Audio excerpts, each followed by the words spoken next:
ডাক দিয়া বলেন, ইয়া আইয়ুহাল্লাযীনা আমানুত্তাকুল্লাহা হাক্কা তুকাতিহি ওয়া লা তামুতুন্না ইল্লা ওয়া আনতুম মুসলিমুন।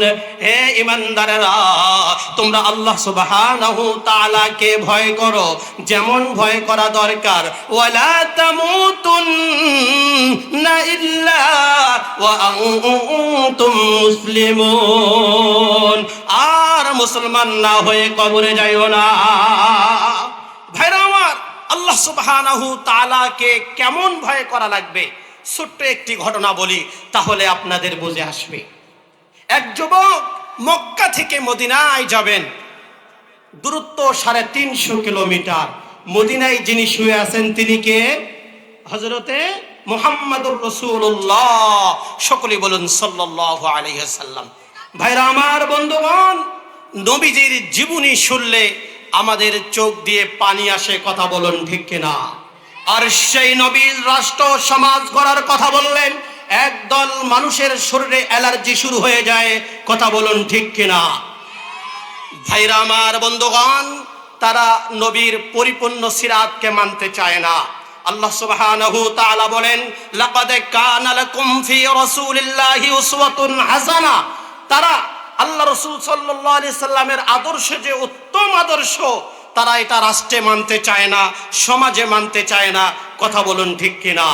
ভাইরা আমার, বন্ধুগণ, মনে রাখতে হবে, যারা নবীজির পরিপূর্ণ সিরাতকে মানতে চায় না, এদের নামের আগে আলহাজ থাকতে পারে, এদের নামের আগে মোহাম্মদ থাকতে পারে, এরা মুসলমান নামে মুনাফিক, কথা বলুন ঠিক কিনা?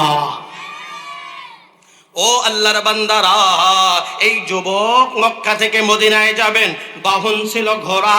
এই যুবক চিন্তায় পড়ে গেলেন, একটানা 350 কিলোমিটার রান করলে ঘোড়াটি অসুস্থ হয়ে যেতে পারে। এই জন্য মাঝ পথে ব্রেক দিলেন। এক বাগানে ব্রেক দিয়ে এই ঘোড়ার মালিক গাছের গোড়ায় হেলান দিলেন বিশ্রাম নেওয়ার জন্য, আর ঘোড়ার লাগাম ছেড়ে দিয়েছেন। এই ঘোড়া ওই বাগানের নিত্য নতুন কিছু ফসল ছিল, যেমন ধরেন দামি ফসল, রসুন, পেঁয়াজ, আদা ইত্যাদি, এইরকম কিছু ফসল ছিল। এই ফসলগুলি নষ্ট করতেছে। ঘোড়ার মালিক ঘুমিয়ে আছে, আর বাগান মালিক লক্ষ্য করে দেখেন তার দামি ফসলগুলি ঘোড়াটি নষ্ট করতেছে। এই বাগান মালিক ছোট্ট একটি ঢেল নিয়ে, পাথর নিয়ে ঘোড়ার দিকে ছুরি মারলেন ঘোড়াকে তাড়ানোর উদ্দেশ্যে। ও যুবক ভাইয়েরা, এই ঢেলটি ঘোড়ার এমন একটা জায়গায় লাগলো, ঘোড়াটি সঙ্গে সঙ্গে জমিনে পড়ে গিয়ে মারা যায়। বাগান মালিক চিন্তায় পড়ে গেলেন, আহারে, আমি তাড়ানোর উদ্দেশ্যে ঢেল দিলাম আর ঘোড়াটি মারা গেল। এইদিকে আপনার ঘোড়ার মালিক তার ঘুম ভেঙে গেল। এবার দেখেন তার ঘোড়াটি জমিনে পড়ে গেছে, ঘোড়াটি মারা গেছে। এবার ঘোড়ার মালিক আস্তে করে যে বললেন, চাচা, আমার ঘোড়ার কি হয়েছে? আমি এই লম্বা পথ কিভাবে সফর করব? এবার বাগান মালিক বলতেছে, বাবা, আমি তোমার ঘোড়াকে মারার উদ্দেশ্যে ঢেল মারি নাই বাবা, কি যে হলো, ঘোড়াটি মারা গেল। যুবক মানুষ, তার শরীরে রক্ত গরম না ঠান্ডা? কথা বলেন, গরম না ঠান্ডা? রক্ত গরম। যুবক ভাবতেছে, আপনি মারেন নাই মানে? ঘোড়া তো মারাই গেছে। এই যুবক রাগ হয়ে ওই বাগান মালিককে দিছেন এক ঘুষি, বাগান মালিক গেছে মারা। আচ্ছা বলুন, যুবকের বিপদ বাড়লো না কমলো? শুধু বিপদ না, মহাবিপদ, মহাবিপদ। এই যুবক এবার দেবেন দৌড়। আমরা হলে কি করতাম? দৌড় দিতাম কি না? দৌড় দিতাম।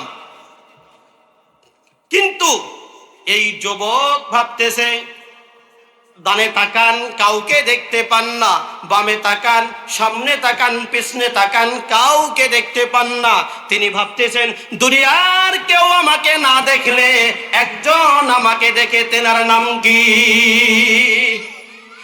আল্লাহ সুবহানাহু তাআলা বলেন, ইয়া আইয়ুহাল্লাযীনা আমানুত্তাকুল্লাহা হাক্কা তুকাতিহি ওয়া লা তামুতুন্না ইল্লা ওয়া আনতুম মুসলিমুন। হে ঈমানদাররা, তোমরা আল্লাহ সুবহানাহু তাআলাকে ভয় করো যেমন ভয় করা দরকার। এই যুবক বলতেছে, আমি পালাবো না, আমি পাপ মুক্ত হয়ে, আমি গুনাহ মুক্ত হয়ে কবরে যাব। জোরে বলুন সুবহানাল্লাহ। ভাইরা আমার, বন্ধুগণ, আল্লাহ সুবহানাহু তাআলা বলেন, ওয়ামা কানা লিমুমিনিন আন ইয়াকতুলা মুমিনান ইল্লা খাতাআ। কোন মুসলমানদের জন্য এটা শোভনীয় নয় যে কোন মুসলমানকে হত্যা করা। ভাইরা আমার, বন্ধুগণ, আমরা 5 আগস্টের পরে দেখেছি প্রকাশ্যে পাথর দিয়ে মানুষ মারা। কথা বলুন ঠিক কিনা? প্রকাশ্যে ছুরি দিয়ে মানুষ মারা আমরা দেখেছি। কথা বলুন ঠিক কিনা? এরা পালিয়ে গিয়ে নিরপরাধ মানুষের ঘাড়ে দোষ চাপিয়ে দেয়। কথা বলুন ঠিক কিনা? অথচ আল্লাহ পাক বললেন যে কোনো মুসলমানদের জন্য শোভনীয় নয় যে কোনো মুসলমানকে হত্যা করা। ভাইরা আমার, বন্ধুগণ, এরা আলেমদের নামে ফিতনা ছড়ায়, অথচ জানে না আল ফিতনাতু আসাদ্দু মিনাল কতল। ফিতনা হলো কতলের চেয়েও ভয়ঙ্কর, তারা এটা জানে না। ও আল্লাহর বান্দারা, এই বাগান মালিকের 2টা ছেলে ছিল। জোরে বলুন কয়টা? 2টা ছেলে ছিল। বড় ছেলে ছোট ভাইকে ডাক দিয়ে বলতেছে, ভাই, আজকে সন্ধ্যা হয়ে গেল, বাবা কেন বাড়িতে আসলো না? এই ছোট ভাই বড় ভাইকে ডাক দিয়ে বলতেছে, বাবার কিছু হলো নাকি? এই কথা বলে 2 ভাই বাগানের দিকে ছুটলেন। বাগানে এসে দেখেন বাবা আর দুনিয়াতে নাই। জিজ্ঞাসা করলেন, ও যুবক ভাই, আমার আব্বার কি হয়েছে? যুবক বলতেছে, ভাই, আমি নিজের রাগ চেক দিতে পারি নাই, আপনার আব্বাকে মেরে ফেলছি।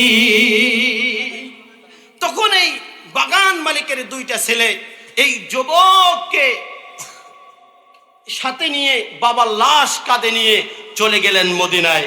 মদিনার প্রেসিডেন্ট খলিফাতুল মুসলিমিন হযরতে ওমর রাদিয়াল্লাহু তাআলা আনহুর কাছে গিয়ে বললেন, ও খলিফাতুল মুসলিমিন, এই যুবক আমার আব্বাকে হত্যা করছে, আমরা হত্যার বদলে হত্যার বিচার চাই, হত্যার বিচার চাই। খলিফাতুল মুসলিমিন ওই যুবককে বললেন, তুমি কি আসলে এই মুরব্বীকে হত্যা করছো? যুবক বলতেছেন, খলিফাতুল মুসলিমিন, আমি আমার রাগকে চেক দিতে পারি নাই, দিছি এক ঘুষি, রাগের মাথায় লোকটি গেছে মারা। আপনি বিচার করুন, আমি পাপ মুক্ত হয়ে, আমি গুনাহ মুক্ত হয়ে কবরে যেতে চাই। ভাইরা আমার, বন্ধুগণ, আমরা কি মুক্ত হয়ে কবরে যেতে চাই? গুনাহ মুক্ত হয়ে কবরে যেতে চাই। তখন খলিফাতুল মুসলিমিন বললেন, কুতিবা আলাইকুমুল কিসাসু ফিল কতলা। কোরআনের বিচার কি? হত্যার বদলে হত্যা। কোরআনের বিচার, চুরি করলে কি করতে হবে? হাত কেটে দিতে হবে, কোরআনের বিচার। এবার খলিফাতুল মুসলিমিন জল্লাদকে ডাক দিলেন, ফাঁসির কাস্টে এই যুবককে ঝোলাও, ফাঁসি দিতে হবে, হত্যার বদলে হত্যা। যখন এই যুবককে ফাঁসির কাস্টে তোলা হলো, এই যুবককে যখন কালো টুপি পরানো হলো, গলায় রশি ঝোলানো হবে, রশি দেওয়া হবে, এমন সময় ওই যুবক বলতেছে, খলিফাতুল মুসলিমিন, আপনি কি আমাকে 1 মাস ছুটি দিতে পারেন? খলিফাতুল মুসলিমিন হযরতে ওমর রাদিয়াল্লাহু তাআলা আনহু ওই যুবককে বললেন, যুবক, ছুটি দিতে পারি, তবে শর্ত হলো তোমার বদলে একজনকে দিতে হবে। তুমি যদি না আসো তাহলে আমরা ওই ব্যক্তিকে ফাঁসি দেব।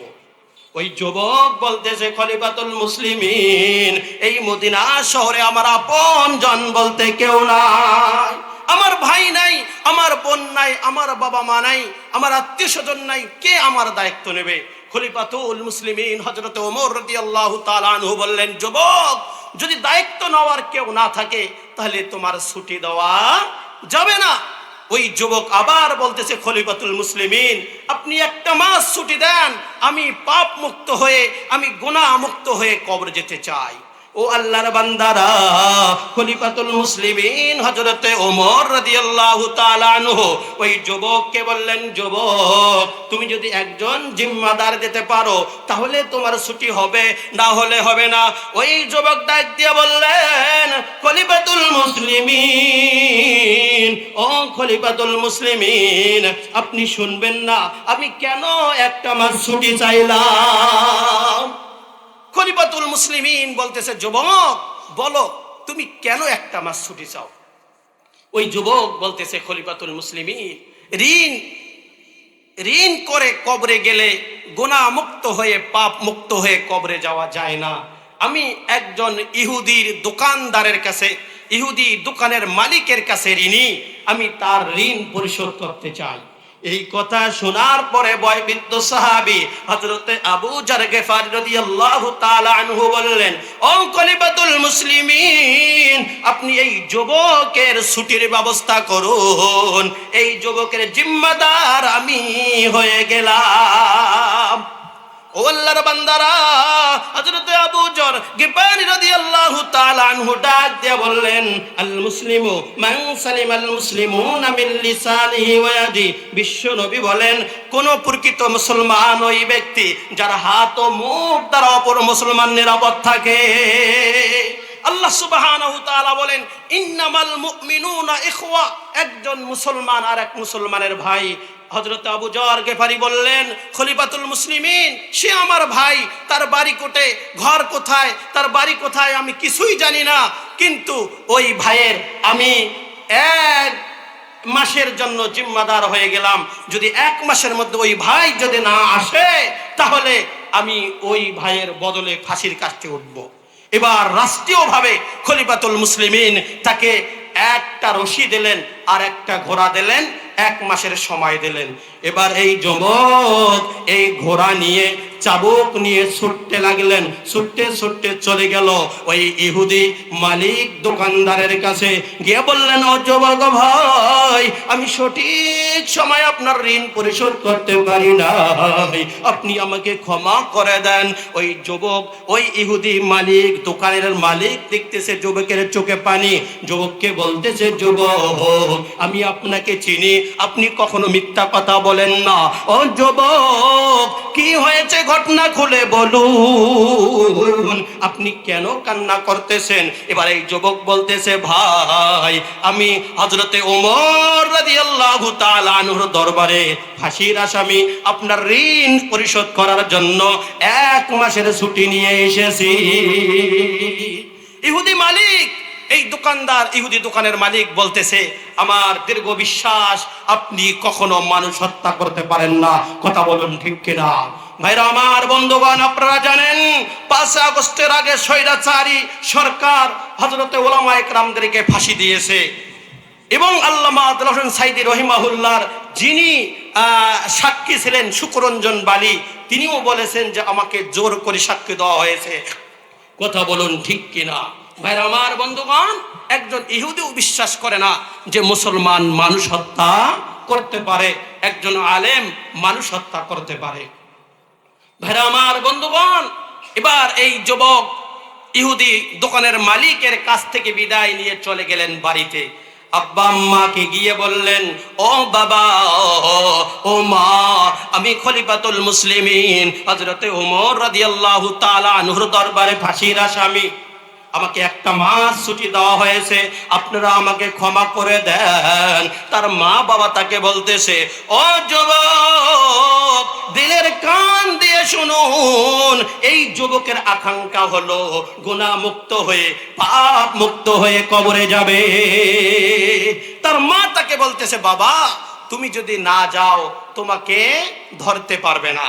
তখন এই যুবক বলতেছে, মা আমি যদি না যাই একজন নিরপরাধ মানুষ আবু যর গিফারী রাদিয়াল্লাহু তাআলা আনহুকে ফাঁসি দেওয়া হবে। ভাইরা আমার, বন্ধুগণ, মা বাবার কাছ থেকে বিদায় নিয়ে এই যুবক মদিনার পথে রওনা হলেন। পবিত্র জুমার দিন, আজকে জুমার নামাজ শেষে বিচার ফায়সালা কার্যকর করা হবে। নামাজ শেষে খলিফাতুল মুসলিমিন হযরতে ওমর রাদিয়াল্লাহু তাআলা আনহু বললেন, ওই যুবক কি এসেছে? ডানে তাকান বামে তাকান, যুবককে দেখতে পান না। এবার খলিফাতুল মুসলিমিন ডাক দিয়া বললেন, হযরতে আবু যর গিফারি কে আছে? হযরতে আবু যর গিফারি রাদিয়াল্লাহু তাআলা আনহু বললেন, লাব্বাইকা ইয়া আমিরুল মুমিনিন। বয়োবৃদ্ধ সাহাবী হযরতে আবু যর গিফারি রাদিয়াল্লাহু তাআলা আনহু বললেন, ও খলিফাতুল মুসলিমিন, আমি উপস্থিত আছি, আপনি বিচারের ব্যবস্থা করুন। ও আল্লাহর বান্দারা, খলিফাতুল মুসলিমিন হযরতে ওমর রাদিয়াল্লাহু তাআলা আনহু জল্লাদকে ডাক দিলেন, বললেন যে আবু যরকে ফাঁসির কাস্টে তোলো, একজন নিরপরাধ মানুষকে ফাঁসি দেওয়া হবে। মদিনায় কান্নার রোল বয়ে গেল। একজন যুবক লক্ষ্য করে দেখেন, মক্কা থেকে কে যেন আসতেছে ধুলা উড়াইয়া উড়াইয়া। আরেকজন বলতেছে, ও খলিফাতুল মুসলিমিন, একটু কি অপেক্ষা করা যায় না, দেখি কে আসতেছে।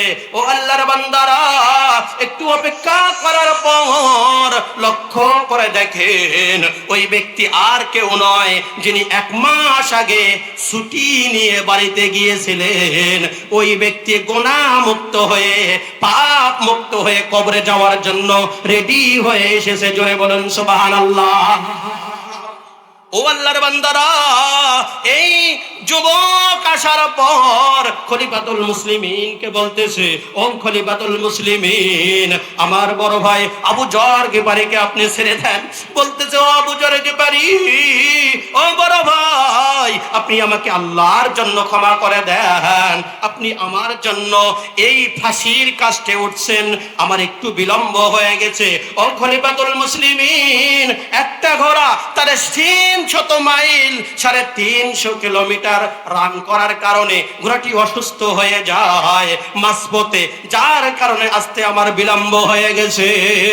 ও আল্লাহর বান্দারা, যখন খলিফাতুল মুসলিমিন হযরতে ওমর রাদিয়াল্লাহু তাআলা আনহু এই যুবককে ফাঁসির কাস্টে তুললেন, এমন তো অবস্থায় ওই দোকান, ওই মুরব্বি, ওই বাগানের মালিকের 2টা ছেলে বলতেছে, ও খলিফাতুল মুসলিমিন, আমরা এই যুবকের ফাঁকি চাই না, যে যুবক বাড়ি থেকে রেডি হয়ে পাপ মুক্ত হয়ে কবরে যাওয়ার জন্য রেডি হতে পারে, ওই যুবক কখনো মানুষ হত্যা করতে পারে না। কথা বলুন ঠিক কিনা?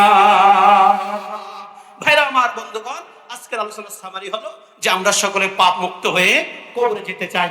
পাপ মুক্ত হয়ে কবরে যেতে হলে আমাদেরকে এক আল্লাহকে ভয় করতে হবে। দুনিয়ার কেউ দেখুক অথবা না দেখুক, একজন আমাকে দেখতেছে, তিনি কে? আল্লাহ।